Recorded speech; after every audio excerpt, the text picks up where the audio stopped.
Edi Rama ka vendosur të veprojë me dorë të hekur për të ndryshuar problematikat e vazhdueshme në vend. Ai po ecën paralelisht në dy rrugë, duke prishur bizneset të cilat nuk kanë leje ndërtimi, edhe pse pronarët i kanë ngritur në tokat e tyre, dhe mënyra tjetër, duke ftuar investitorë të tjerë që të aplikojnë për biznese të fuqishme, kryesisht në turizëm brenda një kuadri ligjor.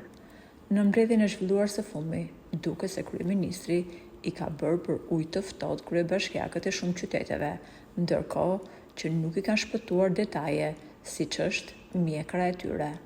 Dhe kur Rama e ngre zërin, duket se ka një problem.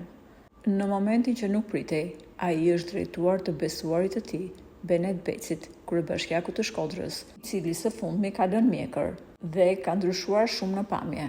Rama ju kthye Benetit duke i thënë: "Po pse nuk e ke bërë gati hartën për paketën e maleve për Shkodrën? Pse mungon harta jote? O Benet, ti ke qenë promotori i kësaj pakete dhe unë Shkodrën nuk e shoh këtu. E kemi nisur këtë punë bashk, kur ti nuk ishe mjekër dhe unë kisha. Tani shiko, të është bërë mjekra sa e imja dhe ti ende nuk e ke mbyllur këtë punë. Brenda muajit tetor duhet ta mbyllësh këtë punë dhe të vinë hartat." Burime nga persona që ishin në mbledhje u shprehën se Beneti u ndje keq kur Rama i foli në këtë mënyrë. "Minimalisht të mos kapej me mjekrën time", mësohet të ketë thënë Benet Beci.